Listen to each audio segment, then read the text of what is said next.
Good morning বন্ধুরা, আমি তোমাদের দিদি পারমিতা। তো আমি আজকে সাঁতার যাইনি, কারণ আজকে সাঁতার বন্ধ ছিল। আর কালকে যেহেতু মাসির বাড়ি থেকে ঘুরে এসেছি রোদের মধ্যে, শরীরটা আমার খুব খারাপই ছিল। তো আজকে ঘুম থেকে উঠতেও দেরি হয়ে গেছে। তো রান্না আমি কি করব এখন, তাই জন্য দাদাভাই বলল যে গরমে তো সব কিছু নিয়ে যেতে নষ্ট হয়ে যায়, তাই জন্য ঝিঙে আলু পোস্ত আর লাল শাক আছে, ওইটাই নিয়ে যাবো। তো আমি দেখো ঝিঙে আলু পোস্তের জন্য কড়াই গরম করতে দিয়ে দিয়েছি। এবার আমি সর্ষের তেল ঢেলে দেবো। আর এটা আজকে পুরো নিরামিষ করেই হচ্ছে, কারণ এগুলো আমার সব নিরামিষ বাসন।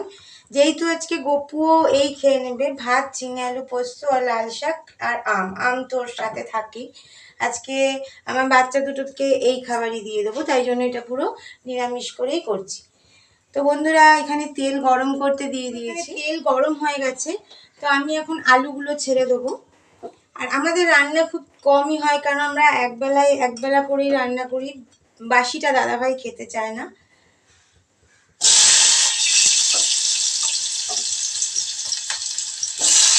আমি আগের থেকে আলু ঝিঙে কেটে রেখেছি। এবার এগুলো ভাজতে ভাজতে আমি পোস্তটাও বেটে নেব। একটু নুন আর সাথে একটু হলুদ দিয়ে দিলাম, কেননা ডাল ঝোল, মাছের ঝোল এগুলো নিয়ে গেলে আমি দেখছি গরমে তরকারিগুলো দাদাভাই নষ্ট হয়ে যাচ্ছে, তাই জন্য শুকনো ছাড়া আর কোনো উপায় নেই। তো আলুটা ভাজা ভাজা হোক, ততক্ষণে আমি পোস্তটা একটু বেটে, আলুটা ভাজা ভাজা হয়ে গেছে। এবার আমি ঝিঙে কেটে রেখেছি, ঝিঙেটা দিয়ে দেবো।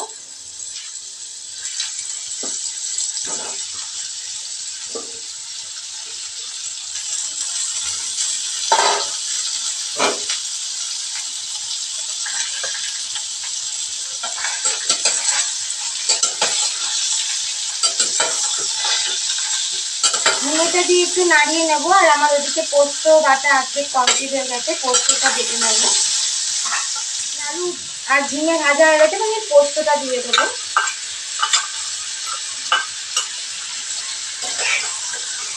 যেহেতু পোস্তর সাথে আমি কাঁচা লঙ্কা বেঁধেছিলাম, তাই জন্য একটু কালারের জন্য আমি জাস্ট একটু শুকনো লঙ্কার গুঁড়ো দিয়ে দেবো।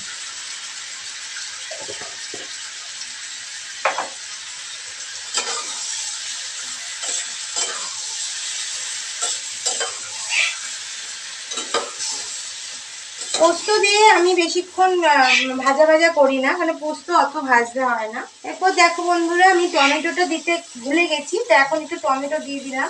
এখন দিলেও হবে। আর তার সাথে চিনি। আমাদের সুগারে চিনি খাওয়া বারণ, কিন্তু কি করব বলো, কিছু কিছু তরকারি আছে একদম চিনি না দিলে ভালোই লাগে না। তো এটা মোটামুটি হয়ে এসছে, একটু ভাজা ভাজা হলে নামিয়ে দেবো।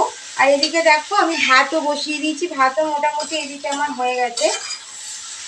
তো আমার ঝিঙে আলু পোস্ত তো কমপ্লিট। এবারে আমি শাকটা কাটবো, শাকটা কেটে আমি শাকটা হয়ে গেলে এবার আমি জানো আমার কুকুর বিড়ালদের খেতে দিতে হবে, ওদের খাবারের ব্যবস্থা করবো। বন্ধুরা, তোমার দাদাভাই সকালে চা করতে গেছে, তো আমি বিছানাটা গুছিয়ে নিই, মানে এরপর তো আমার অনেক কাজ। এরপর আমাকে মেশিনেও বসতে হবে, মানে কালকে মেশিনে তেল দিয়ে মেশিনে আর বসতে পারিনি, তাই জন্য একটু মেশিনে বসবো। তো আমি এর ফাঁকে বিছানাটা গুছিয়ে নিচ্ছি। সকাল থেকে কিভাবে সময় কেটে যায়, ঘড়ির কাঁটা ঘুরে যায় বন্ধুরা, বুঝতেই পারি না কি করে এত টাইম কাটে, কিভাবে যে টাইমটাকে ধরবো সেটাও বুঝে উঠতে পারি না। তো দাদাভাই চা করে আস্তে আস্তে আমার বিছনাটাও গোছানো হয়ে যাবে। চাটা এমন একটা জিনিস, মানে চাটা যতক্ষণ না খাবো মাথা কোনো ঠিক কাজ করে না। তো চাটা খেয়ে তারপর আমি যুদ্ধ শুরু করবো এবার।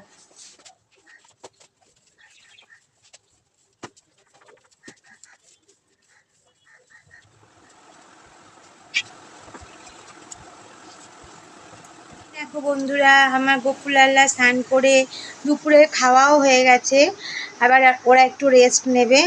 শুভ দুপুর বন্ধুরা। তো আমি খেতে বসে পড়েছি। তো আমি একা একা না, আমার খেতে ইচ্ছা করে না, বাড়িতে তো কেউ নেই, তাই ভাবলাম তোমাদের সাথে গল্প করতে করতেই খাই। জানো যে সকালে যে আমি ঝিঙে আলু পোস্তটা করেছি, দাঁড়াও বলছি। পোস্তটা সত্যি খুব ভালো হয়েছে, কিন্তু একটু ঝাল হয়ে গেছে। দাদা ভাইয়ের মানে কষ্ট হবে খেতে।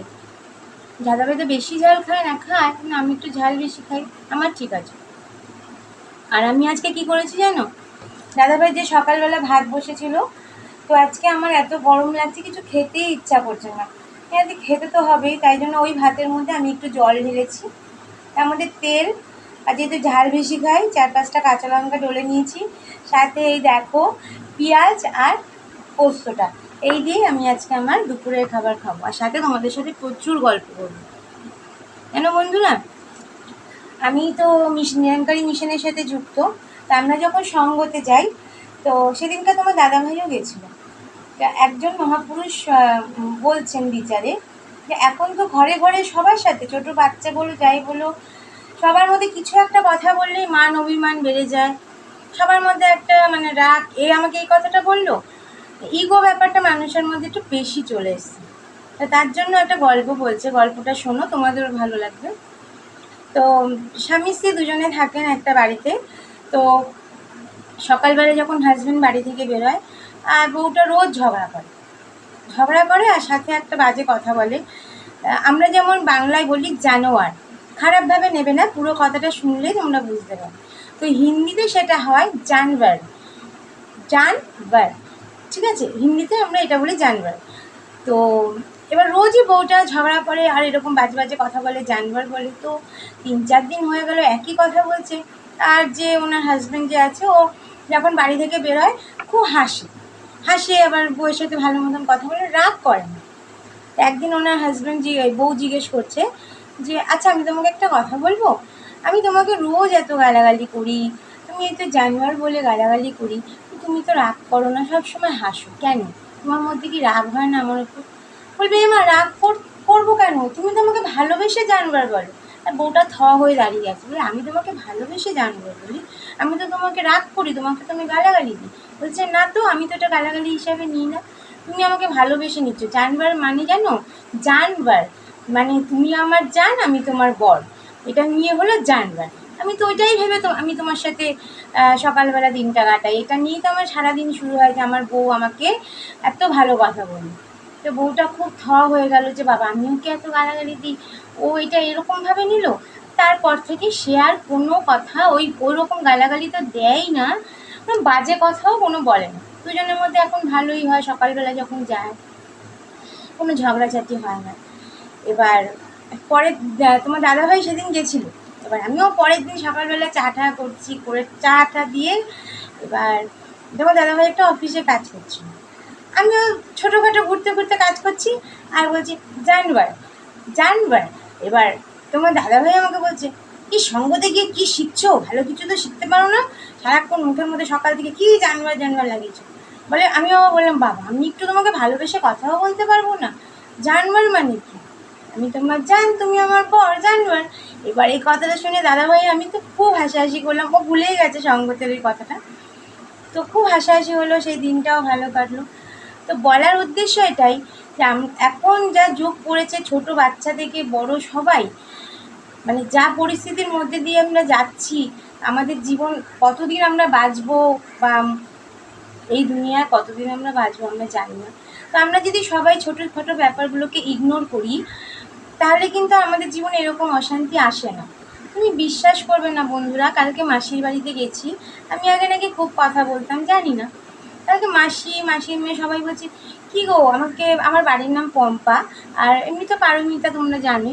আমি বলছি কী রে তুই একটা কথা বলছিস না, এত চুপচাপ কেন? বলছি কোথায় চুপচাপ, বলছে আগের থেকে কথা বলিস না, কি রাগ হয়েছে নাকি। আমিও পরে ভাবলাম বাবা আমি এত চুপচাপ হয়ে গেছি, সত্যি বয়স মানে কোথায় থেকে কোথায় পাল্টে দেয়। আর তার চেয়ে বড়ো কথা, আমার মিশনে যে আমি ঢুকেছি, মিশনে সত্যি সব কিছু যদি আমি মেনে চলি না, নিজেকে অনেক শুধরে নিতে পারবে, অনেক শান্তি পাবে। আগের থেকে আমিও অনেক চুপচাপ হয়ে গেছি, অনেক চেঞ্জও হয়ে গেছি।